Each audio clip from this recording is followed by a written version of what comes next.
नमस्कार, मैं सतीश कुमार और आप देख रहे हैं चैनल रेवाड़ी हलचल, जो आम समाज और किसानों की हक की आवाज़ को हमेशा उठाता रहा है।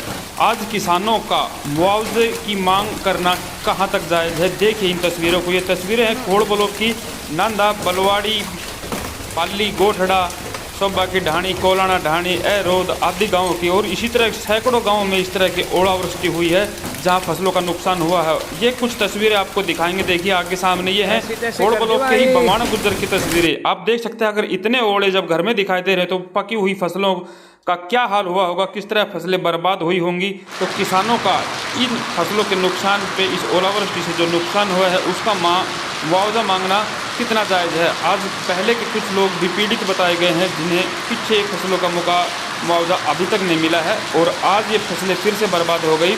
तो किसानों की मांग जहां मुआवजे को लेकर उठ रही है, ये कहां तक जायज़ है। आप देख सकते हैं इतनी भारी ओलावृष्टि हुई है, लगातार 5, 7 से 10 मिनट तक लगातार ये ओले गिरे कल रात को, और उससे पकी हुई सरसों की फसलें बर्बाद हुई।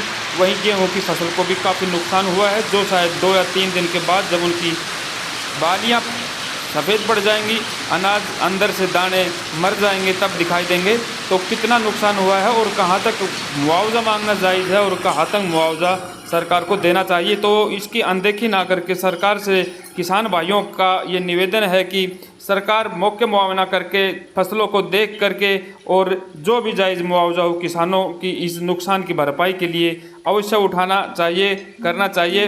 तो ये किसानों की मांग है, और हम ऐसी ही एक और वीडियो आपके सामने लाने वाले हैं जिसमें कितना नुकसान हुआ सरसों का और गेहूं पर कितना असर पड़ा इस ओलावृष्टि का, वो भी तस्वीरें दिखाएंगे। तो ये देखिए, ये तस्वीर दिखाई आपको हमने खोड़ ब्लॉक की और रेवाड़ी के आसपास की। ये बवाना गुज्जर के सरपंच के घर की तस्वीरें हैं।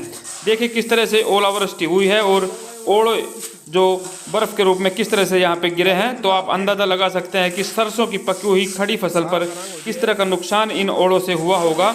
तो किसान भाइयों में इस फसल के नुकसान के लिए मुआवजे की मांग की जा रही है। तो देखिए कितना नुकसान हुआ है, ये आप इन तस्वीरों से अंदाज़ा लगा सकते हैं। जब इस तरह से ओले गिर रहे हैं और फसल पर गिरे हैं तो क्या हाल हुआ होगा उस पकी हुई सरसों का। और गेहूं की फसल में भी काफ़ी नुकसान हुआ बताया गया है।